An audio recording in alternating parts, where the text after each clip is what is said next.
Welcome back into the Pick and Roll NBA podcast with Jet and Sap, presented by Full Press Coverage. Last night, Steph Curry made history as he passed the all-time mark for most three-pointers made in a career, passing Ray Allen, who was on hand at the game last night. This was sort of a long time coming. Steph Curry had been sort of proclaimed the greatest shooter ever, I'd say, years ago. So it was only a matter of time till he broke this mark, but there was a ton of fanfare and anticipation, and kind of cool that he did it in Madison Square Garden. I'm sure for Knicks fans, that was a little bit painful because when he was drafted, I remember they really, really wanted him, and he went, I believe, the pick before, and they ended up with Jordan Hill. So Steph Curry kind of, putting a little bit of salt in the wound there, but he does break the record at Madison Square Garden. Sap, what were your thoughts? Well, I thought it was a nice occasion. I also think it was blown completely out of proportion. And I'm not trying to sound like the cranky old guy here, which sometimes I can be. I'm 58 years old now. So at times I can sometimes be the cranky old guy. Although when it comes to basketball, I'm the crankier old guy. You're the cranky old guy, and I'm the hip young guy, right? Like we're Benjamin Button. I'm going backwards in age, and you're in dog years at times. Look, it's a great mark by Steph Curry. It's not a surprise that he broke it, set it, and I think he's going to put it out of reach over the next 4 or 5 years. But in terms of the pecking order of all-time great records, threes made is down the list, especially even in basketball. I mean, forget baseball, which, the home run mark, ever since I've been born, that was the mark that was the one that had the most cachet. When Hank Aaron broke that in 1974, that was one of the biggest moments I can ever remember as a young person, because I was 11 years old when it happened, and Hank Aaron, a black man in the South, broke Babe Ruth's record, and it wasn't done with a lot of fanfare. There was fanfare in the stadium that night, but there were death threats, and it was not a pretty scene. And for that great man, Hank Aaron, to go through that for that period of time was just sickening and incredible.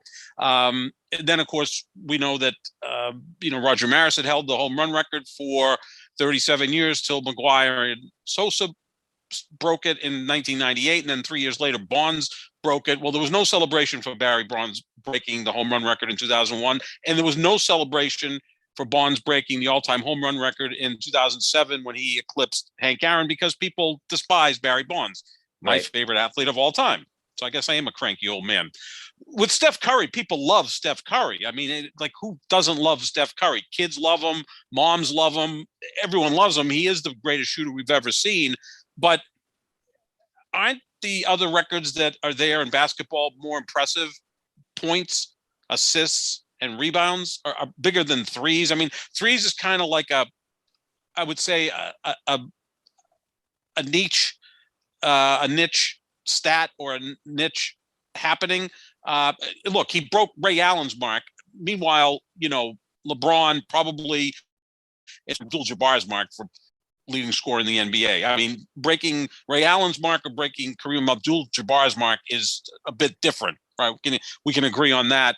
And I kind of equate this that Steph breaking this record would be somewhat like breaking the steals record in baseball. Like, it's nice.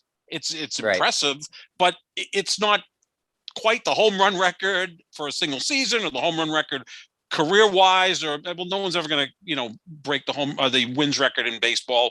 Cy Young has 511 or 512. That's never going to be broken. No one's going to come close. No one's going to even come close to that. No one wins games anymore. It's starters by committee. Combine three players and they won't come close. Yeah, they probably. If you crack 200 wins now, you're going to the Hall of Fame. So I think it was nice, but it was a bit overblown, and part of it because people love Steph, right? I mean, what do you think is going to happen in March or April of 2023 when LeBron, who right now is 2,600 points behind Kareem Abdul-Jabbar for the points record, do you think it's going to be as big a celebration? And that's a much more impressive record. Sorry, it just is. Do you think it's going to be as big a deal? I think it will be fairly big because it's LeBron, but there's not as much love for LeBron as there is for Steph Curry.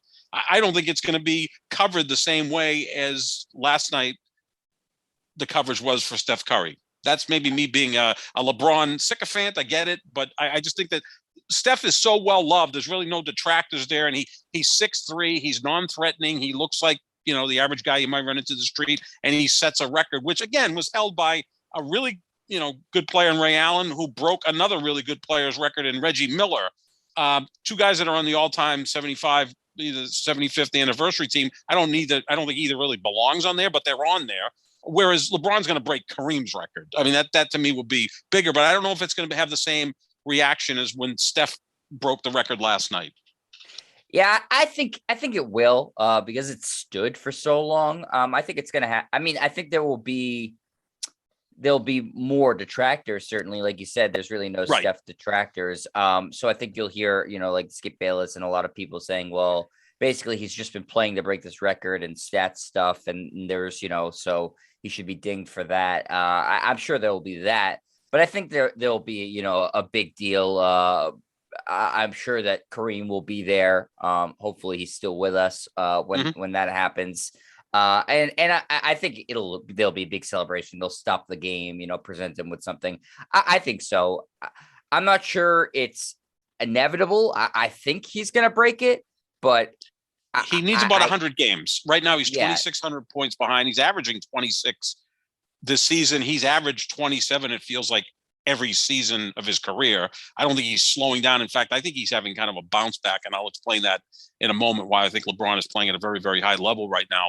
So I think he's going to break it in March or April of 2023. Probably going to play, I'd say, another 40 games this year. So let's say 60 games into next season, again, with load management, injuries, whatever. So I think it would be towards the end of next season that he'll break the record, provided he averages 25, 26 per game. So I think it's inevitable he's going to break it. I don't want to see him breaking it in 3 years when he's averaging 17 and he's just kind of limping across the finish line. I mean, Steph just broke the record, and he's having an MVP caliber season. And, oh, by the way, LeBron's also having an MVP caliber season, because I'll show you the numbers in a moment. But what was your reaction to it? I mean, obviously, it was a celebratory moment in the NBA at Madison Square Garden, which, again, that got blown out of proportion, too. The world's most famous arena.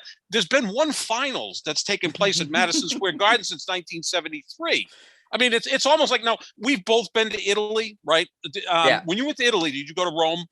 Yes. I would assume, if you come to the United States as Florida, you do go to New York City. If you're a Florida, you do go to Rome and the Colosseum. Like, the moment that Colosseum, I was like, yeah, this is okay. It's I've seen more impressive things. Really? I really like the Colosseum, but I'm not Italian, so maybe you're just like, I want to see other stuff here. I mean, St. Peter's Basilica was more impressive because you get to see Michelangelo's incredible works, and I'm not even a religious person, but maybe that was it was more fulfilling my my bloodlust, Sap. Maybe that's there. You go, right? Yeah, Gladiator, right? You just had your calling for Russell Crowe, and again, I'm Roman, so I was looking for Julius Caesar maybe to be around to greet me as a fellow Roman. But it like Madison Square Garden. That's the other thing, is like, there's great stars that are there, and Spike Lee was there, and Michael Strahan, and Denzel Washington, whoever the hell else was in the stands. I mean, the Lakers trump the Knicks when it comes to stars, right? I mean, like, the Lakers draw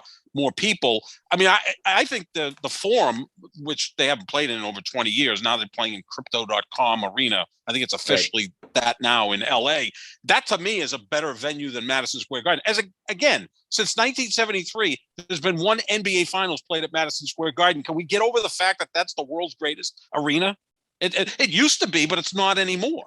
Come on, Sap. That's all they have, though. You got to let them have something. The Knicks fans have to cling to something. That's all. And I'm not a New York hater at all. I love New York City. I do, but it's just like, it was at Madison Square Garden where Jordan put up the double nickel when he came back in 1995, and every player's favorite place to play. Yeah, it's great. It's actually the oldest arena in the NBA at this point. But I mean, it's just, again, it's a bit overrated. I think the moment last night was a bit overrated. But what were your thoughts on it? Like, what was your reaction to that? It was inevitable. It was like, when is he going to break it? I figured, okay, by his third or fourth shot, sometime in the first quarter, and that's exactly what he did. At that moment, were you like in tears? I mean, was there any kind of emotional reaction to it? I thought it was overblown. I agree with you there. I agree with you that it's not. I think I would call a prestigious record. I mean, it's a record. It's cool to me that a record got broken in the NBA's 75th season. I think that's a cool storyline. That there's been some historic things going on in what is a historic numerical season. I think some of the shine got taken away because this was the most inevitable of any record being broken. I mean, the writing was on the wall 6 years ago that he was going to break this record. When you start averaging 350 threes a year, which is essentially what he has the last 6 or 7 years, it's pretty inevitable unless he just retires at a very young age or is constantly hurt. And he's had some injury, problems over the years. He broke this record in 500 fewer games than Ray Allen set it, which is just mind blowing. But then again, he takes more threes than Ray Allen took. I mean, it's not as look, he's the best shooter ever. I'm not disputing that.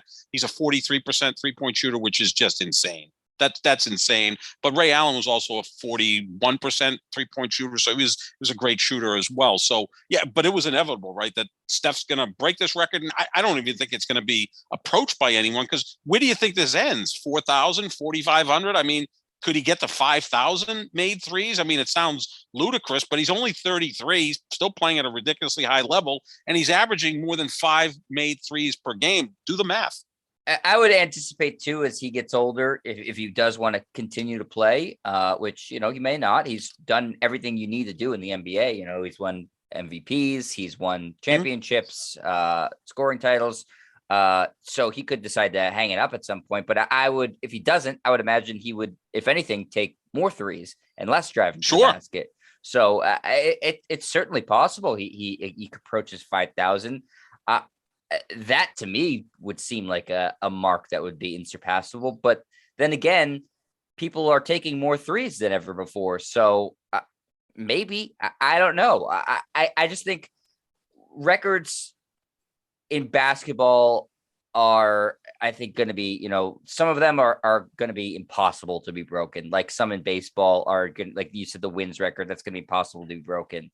Like no one's going to average 50 points in a season ever again. And total rebounds, Jet, I don't think that's ever going to be broken. Will Chamberlain is first all time with 23,924. The active leader in rebounds is Dwight Howard with 14,405. So Wilt leads that by 9,500 rebounds. The Wilt numbers nobody's never going to be. No, those are insane. Now, the assist record, John Stockton, who is not one of my favorite players, and I think in a future podcast we're going to talk about him, but even as a player, I think he was a dirty player. I think he and Karl Malone, were like stat compilers, and they got to 2 finals and they couldn't crack through. Hall of Fame player without question. But Stockton in his career had 15,806 assists. The active leader is Chris Paul with 10,552 assists. So he's a little more than 5,200 behind. I don't see Chris Paul getting 5,200 assists in the rest of his career. He'd have to play 6 more years and average 10 per game and not miss any games. That's not going to happen. I mean, Trae Young is a guy I'm going to throw out there for assists because he's getting 8-9 assists per game and he's very young. People have talked about maybe he potentially could challenge Steph's record for threes. He's not as good a shooter as Steph. He's averaged roughly 2.5 threes made per game. That gives you about 200 threes per year. He'd have to play for 22 or 23 years to break what Steph is probably going to get. So I don't think Steph's record is going to be approached. I don't think Stockton's record will be approached, nor do I think, obviously, of all of them, I feel most safe in saying Chamberlain's rebound record's never going to be approached. Kareem has a 2,600 point lead over LeBron. I think that's going to be broken in March or April of 2023. But the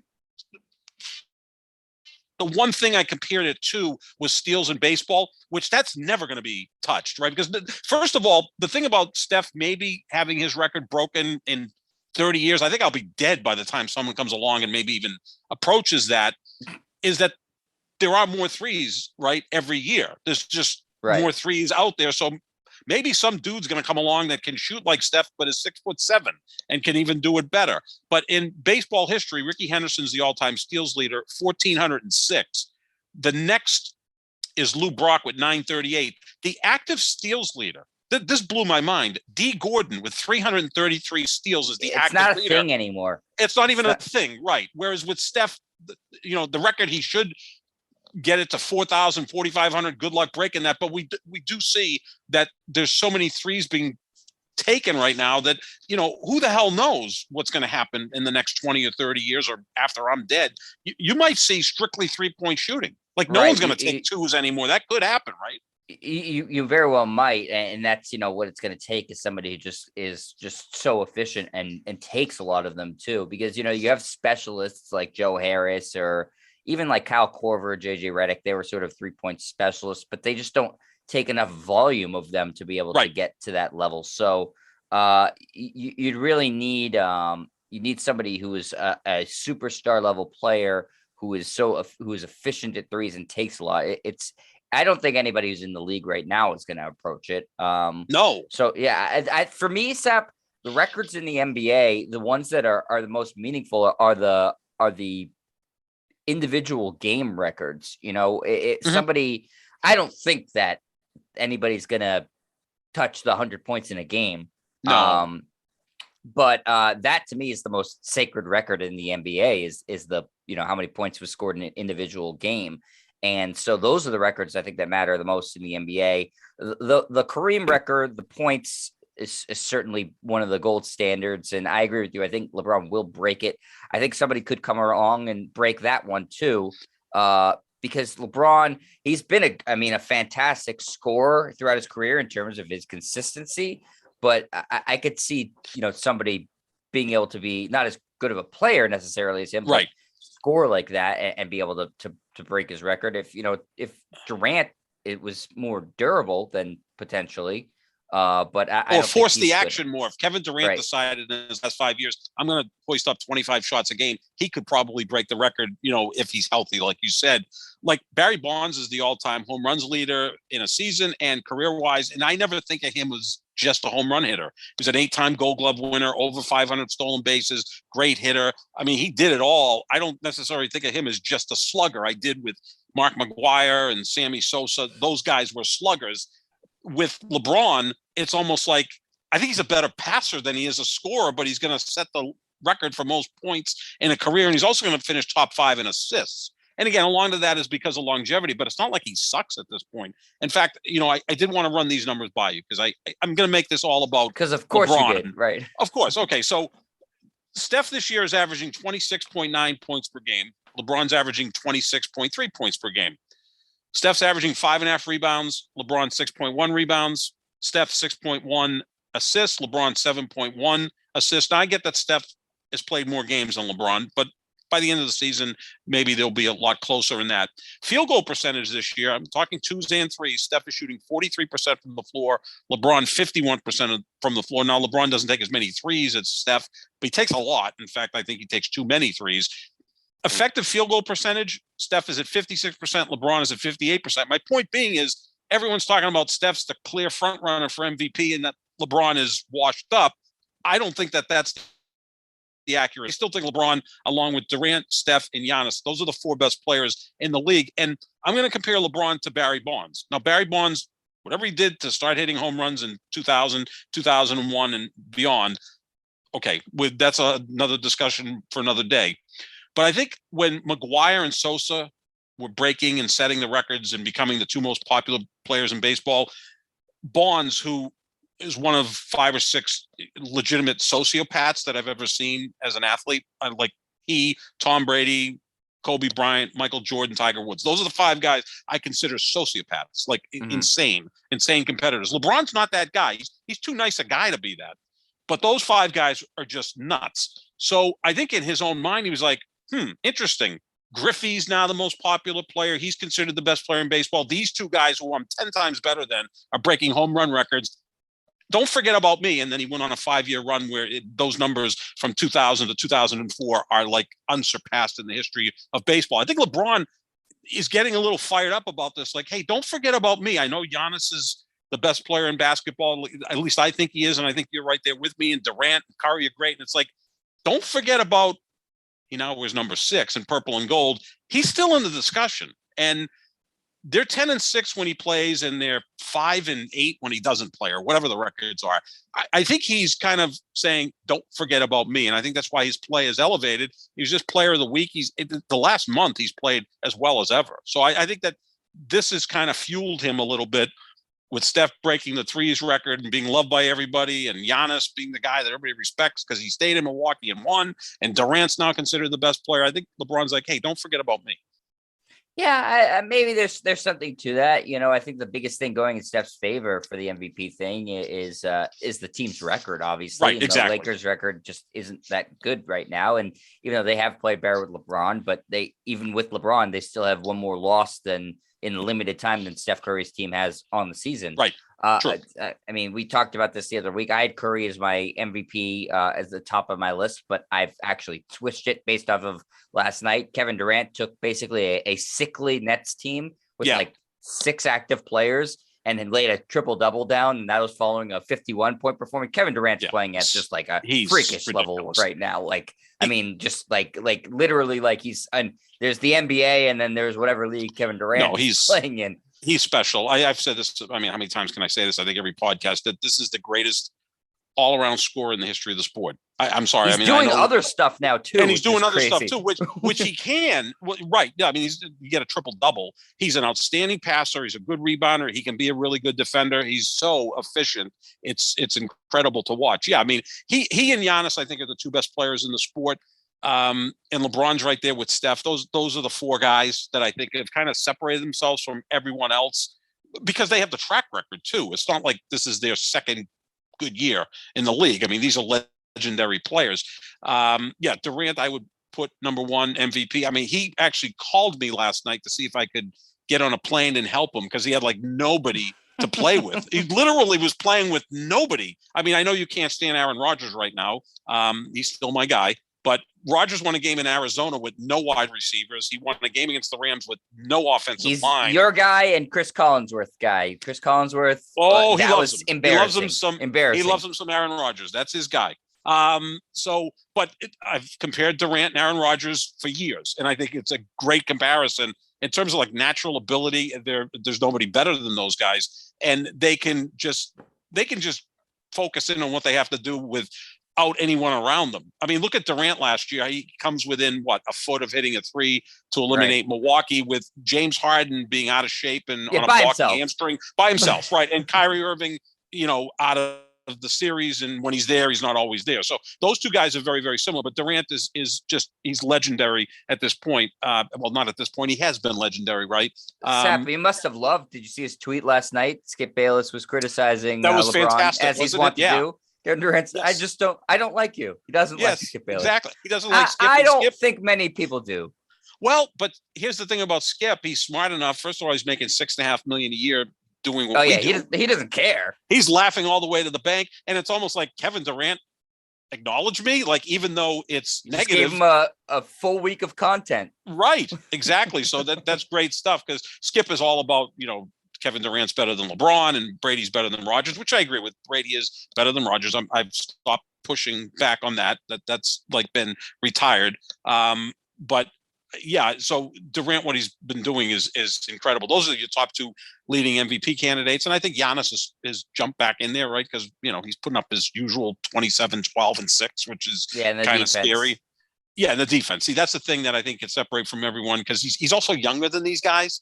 Like he can bring it every night. Like, LeBron of the 4 of those guys, he's right at this point the best defender by leaps and bounds. Leaps and bounds. He's the best LeBron defender. Can be from time to time, but he just doesn't have it in the tank at nearly 37 years old. And Durant's never been a great defender, good defender. Steph is more of a help defender. Has led the league in steals. But back in terms of what Steph did last night, again, fantastic moment. The guy is incredible. But I just do think it was slightly overblown. And here's the thing: I just want to run more numbers by you because I did a lot of research today, Jet. It seems like you did. Just want to make sure. Yes, I had a lot of spare time. I'm okay with that. It's okay. I'm bringing the heat today. So here's the amount of threes per game over a period of time in the NBA. Back to 1987-88, that was the year that Reggie Miller was drafted by Indiana. The average game had 10 3-point attempts per game, 5 by each team. 2001, 2002, it was 30 per game. So, it had tripled between 87 to 2001. The 3 became more prevalent. Then we look at 2011, 2012, 37 per game. Here we are in 2021, 2022. The average game has had 71 3-point attempts per game, 30. That's crazy. 5.5 by each team. Now, I have no problem with Steph Curry, Klay Thompson, Kevin Durant, James Harden, pick whoever the great 3-point shooters are. hoist them up as much as you want. Because if Steph's a 43% career 3-point shooter, that's like shooting 65% from two. That's fine. He can take as many threes as he wants. The problem is when guys aren't good shooters are taking a lot of threes, like Anthony Davis, who's shooting 20% from three this year, or Russell Westbrook, who's shooting 32% from three, or Marcus Smart's not a really good 3-point shooter, yet he likes to hoist up a lot of threes. That's where the problem becomes. It'd be like a quarterback who can't throw the ball deep, deciding, well, the other guys are throwing it deep. Let me throw it deep. Well, you're not a good deep thrower. Celtics are the perfect example of that, Steph. I mean, they take as many threes. I think they're like second or third in the league in terms of how many they launch, but they're in the bottom 5 in terms of what their percentage is. But that's just like, that's a lot of team strategy is just shoot threes, because, the analytics says that it's just a much more valuable shot. Even if you miss them, it's a better shot. I don't like it. Again, I have no problem with like you said, Steph Curry taking them and stuff, but I don't like what it's done to the game, and that it's basically dribble up the court, shoot a three. Right. Again, now I'm sounding like the grumpy old guy. I think for a lot of these guys too, like Curry, it's just become far too easy. These guys are just too good at it now. To me, I've thought for a couple of years now they should expand the court and make the three deeper. I think it's too easy. Okay, so you would expand the court, and so you'd widen it, obviously, because it just can't be elongated, because a lot of the threes are from the corner, which is actually shorter else. So you widen the court. Now, obviously, that's going to mean, since a lot of these basketball courts are in hockey rinks, so you're going to have to take away some seats, which is revenue, which will affect the player's income. And I don't know how that's going to work. I do agree with you that if we widen the court, now we make the three further out. The only thing is, if the three's even more further out, that's not going to deter Steph Curry. I mean, he can shoot from 35 feet. What happens? No, but he's the anomaly. So I don't. He is again, right. So you don't want to. Again, it's not a Steph Curry thing. It's a other a league thing. But if you have a guy, I think it becomes even more unfair for Steph, because it make him even more effective. He brings the defense out even more. That's going to open up everything in the middle, and he's a good enough passer that Draymond's going to get to the basket as a cutter, or Klay Thompson's going to get to the basket as a cutter when he comes back. So by widening the court, and I don't know if you can make it longer. You could do that as well if you want. I mean, they did change the dimensions of the lane because of Will Chamberlain. He just strictly overpowered people. This is more about skill. So yeah, I mean, that's something you play with. I mean, Jet, in 10 years, we might be seeing 100 3-point attempts per game if this continues on. It's been 10 straight years. Yeah, the attempts per game have gone up. Right. So it's now, and I know a lot of people who, again, more older guys and younger guys, but you're an old soul. But I have a lot of friends that are, even older than me, believe it or not. And they're like, I can't watch this anymore. It's like, just run down the court and chuck up a three. There's no ball movement. Now, Golden State, even though they take a lot of threes and make a lot of threes, their offense is still a joy to watch, because it's quick. There's a lot of movement, and Curry moves without the ball better than anybody. It's not like he just walks down the court, stands there, and hoists threes. I mean, he works to get open, and then he shoots off of moving and off the catch better than anybody's ever seen. I mean, the thing that makes him so difficult is he's got 3 different ways to beat you on threes: catch and shoot, catch, dribble, and shoot. So create his own three off his handle. Like, no one's ever been able to do all 3. Ray Allen was really good at catch and shoot and catch, one dribble and shoot, but he couldn't necessarily create his own threes like Steph does. Like, that's what makes him lethal. Like, with Steph Curry, with or without the ball, past center court, is in scoring position. Yeah, that's kind of scary. Yeah, I just, like you said, with those people, I'm agreeing with them. I don't like to dribble up the court and shoot a three, or the ball to never go inside the 3-point line. And I like fast break basketball. I like transition basketball. And I think that the 3-pointer has done away with a lot of that. Another suggestion I would have is then, if you're not going to widen the court or lengthen the court and make the 3-point shot deeper, then make it 5 seconds in the key, or get rid of the 3 in the key thing, and just have that, because then you can maybe have, more center play and stuff like that, which I like. I just, so change the 3-second violation to 5 seconds, so that, or just do away with it in general. Yeah, that would certainly be interesting. The other thing you could do, right, Jet, is maybe eliminate the corner 3. Like, if you're not going to widen the court, because widening the court is going to become impractical because of dollars. Really, I mean, you're going to have to widen the court, lose seats. Look, if you go to TD Garden, those seats bring in a lot of money. If you widen the court, you can't sell them, and they're also playing in a hockey rink, so there's only so much they can do with that. So that maybe you eliminate the corner three, like 10, 12 feet up the court, and just have the three go right to the out of bounds. So it's not that same dimension. Now you don't have the corner three, because the corner three is the best shot to take. And there's guys, I mean, San Antonio was the first team. The problem really is it's keeping some guys employed. There's some guys in the NBA who make their money purely based off of that. One Grant shot. Williams, right? Grant Williams, that's his thing. He's a good corner shooter. The rest of his game is, so yeah, that's the thing. Now, again, the Players Association would push back and say, well, you're going to eliminate one part of the game. We're going to eliminate two guys per roster that can't make it as much money because they're not as effective. And there's a lot to take place there. And this doesn't look to me, Jet, like anything that's going to just go away. Right? No, it doesn't. The thing is, the analytics work. Now, the thing, too, that I want to push back, and this is not all hate towards Steph Curry. I love Steph Curry. In fact, I think of him more as a player than you do. Not quite as much as Christian Burgoyne, our former producer, who thinks Steph is the greatest thing since whatever. But people talk about how he changed the game. Yeah, he had that impact. Analytics changed the game. When analytics came out and said threes are better than twos, it happened to work into what he does best. It's not like he came out of Davidson and they said, wow, this guy shoots better than everybody else, because it wasn't evident right away. It's just the analytics said, go ahead and shoot more, Steph, and he just continued to get better, and then they started to win. If he had been hoisting up 10, 12, 13 threes per game and they never won a championship, then he's not really changing the game. He's making it entertaining, or he's changing the look of the game. But I think analytics changed it more than any particular player. Wilt Chamberlain changed the game when they had to widen the lane because he was just bigger, stronger, more skilled than everybody else.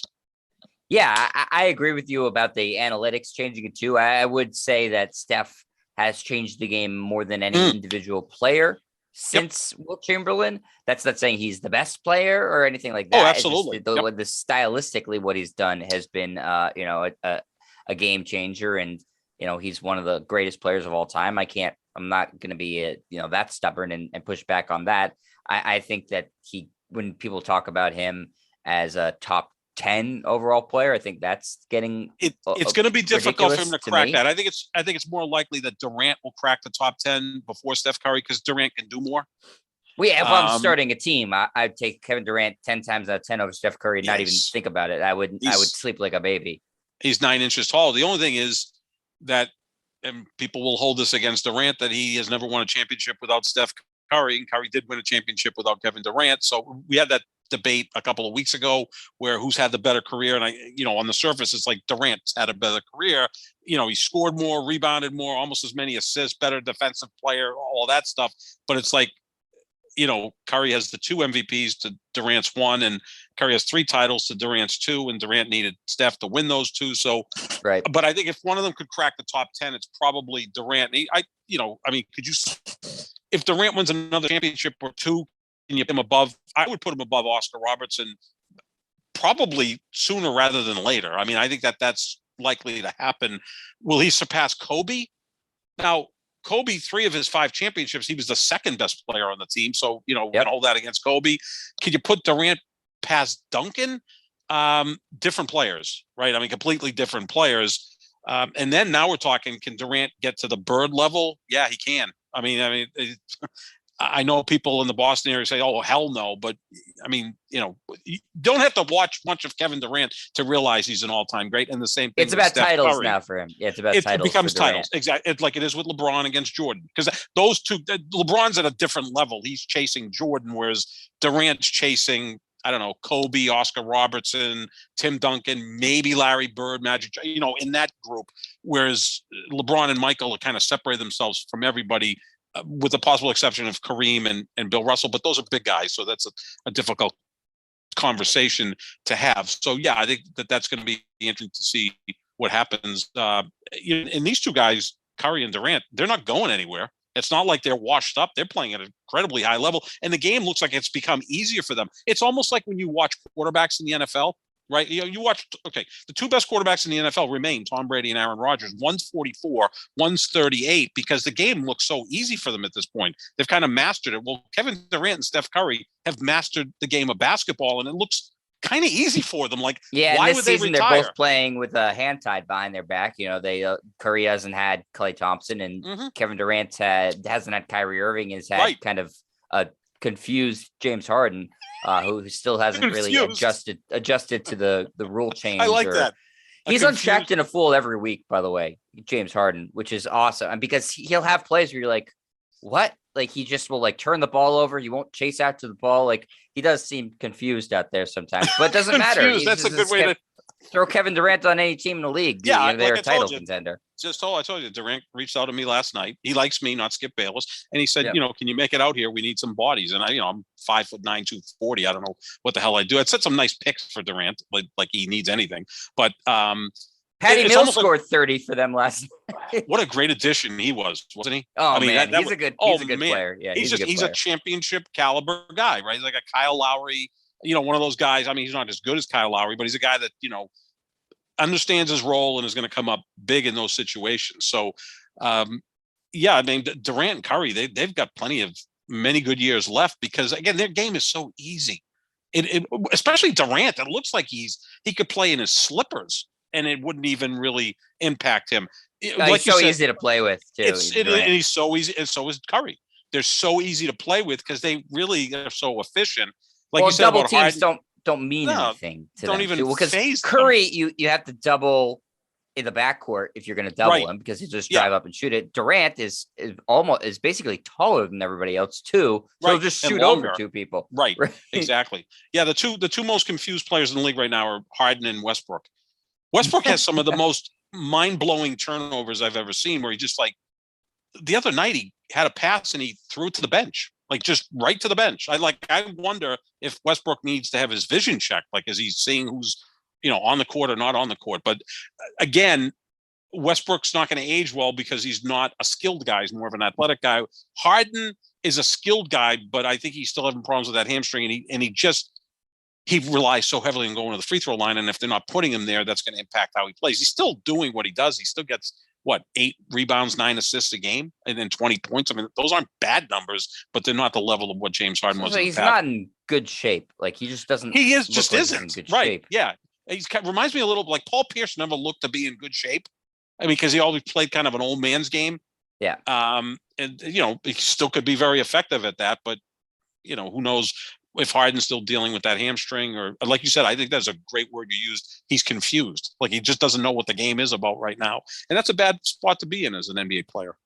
Yeah. I mean, they've basically subtracted 10 plus points per game from him from the, the free throw hunting, which was a long time coming. It's been an excellent rule change. I think it's improved the quality of basketball, and it has made guys who are frustrating to watch, like James Harden, become, have to figure other things out. So far, he hasn't really, but it doesn't matter because they have Kevin Durant and they have the best record in the East, and they can beat anybody. It's not like there's the Warriors who are in first place or the Bucks who are defending champions. Even when the Warriors get Klay Thompson back, I don't think there's going to be an overwhelming favorite. No, I think any of those teams could win it. Yeah, Phoenix is good, but I don't think they're unbeatable. Utah's playing well, but Utah always seems to lose its way in the playoffs, and the Lakers are probably going to make some moves and see what they reinvent themselves as. So, yeah. I love that people are talking. We'll talk about this too later on another show. Like, you're like, oh, well, they're talking about internally about trading Westbrook. Well, yeah, of course they are, because it's a weird fit. Nobody wants to take on the Westbrook contract. They have no reason to, and the Lakers don't have anything to give to make it worth another team's while. So why would another team bail out the Lakers and take on Russell Westbrook's terrible contract? Could you imagine being the person that has to let Russell Westbrook know he got traded from the Lakers? His whole dream in life has been to play for the Lakers. He looks like he's having the time of his life. He oftentimes sucks on the court. How are they going to trade him? But who's going to want the $41 million a year contract? Like, it's not tenable. I mean, you can look at some other, like Ben Simmons. Okay, you can look at Ben Simmons and say, okay, he's got 4 years at $35 million a year, but Ben Simmons is also 26, 27, and he's got some things that teams need, right? He's a great defender, facilitator, whatever. So you can kind of say, okay, maybe we'll take that on. The two worst contracts in the league right now are what, John Wall and Russell Westbrook? Are they going to trade them for each other? I mean, and what the hell they does did that get traded for each other? They've already done that once. Yeah. Maybe they should put them together and see what happens. That would be the wildest backcourt ever. Westbrook and Wall would be like incredibly athletic with some of the poorest decision making in the history of basketball. Worth more than many countries' GDP. Those two guys. Absolutely, contracts. Bail out any small country. You're right. Yeah. So, all right. Congratulations to Steph Curry. Sap is not happy for him. He thinks it's a sham. No. Very happy for him. I just think it was a little overblown last night. But I think part of it is because people just love Steph, right? I mean, he's like, of all the big athletes in the country, many of them do have detractors, right? I mean, like Durant has detractors, LeBron has detractors, Brady, Rogers, they have detractors. Baseball, no one cares about. Hockey, no one really follows. But of all the big athletes in this country, every one of them has some detractors, with the exception of Steph Curry, right? Because Skip Bayless doesn't like him. Yeah, well, Skip doesn't like himself. And apparently Kevin Durant doesn't like Skip Bayless either. But you get my point. Like, everybody kind of likes that. He's 6'3", and people watch him and say, well, maybe I could do that, which is ludicrous because he's the greatest shooter ever. You go take 150, 250, 350 shots a day in your driveway and think that you're going to become Steph Curry. That's crazy. I remember for years, people would say, my kid's not big enough to make the NFL or the NBA, but I'm going to give him a tennis racket or golf clubs, and maybe he can be a pro there. Like, that's any easier to accomplish. Right. Okay, yeah, just give the guy a tennis racket and you got Roger Federer. Give the guy a golf club and you got Tiger Woods. It's that easy. You probably do that with LeBron, right? I don't know about tennis. I mean, LeBron would have an enormous serve, wouldn't he? Well, I mean, there's guys. I like Russell Westbrook. How would Russell Westbrook probably could? I wouldn't say a quarterback, because his decision making isn't that great. But picture Russell Westbrook as a wide receiver, a corner. Chris Paul would probably be a good quarterback. He'd be like Russell Wilson. Like, maybe not. No, there's a reason. Guy. There's a reason we're, as a country, not great at soccer. It's because all of our best athletes play basketball or exactly. Football. Well, could you picture Kyrie Irving? Say we made it mandatory, like Italy's best athletes all play soccer, right? Oh, right, exactly. Part. Yeah, exactly. There's some tennis and other sports, but yeah, if you're the best athlete, you go right to soccer. So it's why they're able to win World Cups with a population of 60 million people. But you look at if we made it mandatory to play soccer, like they do in China, where they decide you're going to be this professional athlete, or in Russia or whatever. Could you picture Kyrie Irving and Russell Westbrook on a soccer pitch? They would be phenomenal. Like the United States, if our best athletes all played soccer, we'd dominate in soccer. Just sheer population size, we'd dominate in soccer. Yeah, and picture Russell Westbrook as what's the position? Not the center back, but the wing back on defense, where you just run up and down. Like, there's not much to do. Like a midfielder? Well, no, I don't think he'd be a great midfielder, but he just could run all day. Like, and like a Chris Paul as a midfielder, or Kyrie as a midfielder with their hand. Well, you don't need hand-eye coordination, but their foot-eye coordination is exceptional. Oh my Lord, those guys would be incredible. We always talked about Rondo being a goalkeeper, because he's got huge hands. He's so smart. Like, he understands angles. Like, just picture Rondo as a goalkeeper. He'd be nuts. Yeah, it would be interesting to see, but we have all these guys, fortunately, in the NBA, and yes, Steph Curry is now the all-time three-point king. Long time coming, so congratulations to him. And we'll see what the response is when LeBron breaks Kareem's record, as Sap thinks is inevitable. And we'll be sure to do a massive show then. With Sap is going to be bringing on guests from all over the world. Oh, absolutely. Ordering a crown for LeBron. So make sure in like a year and a half you're listening to that. So that's going to do it for us here at the Pick and Roll NBA podcast with Jet and Sap. We are, as always, presented by Full Press Coverage. Make sure you check out our social medias at JohnSap25, at Jet Stryer on Twitter. You can check out the show wherever podcasts are found. We'll talk to you later, everybody. See ya.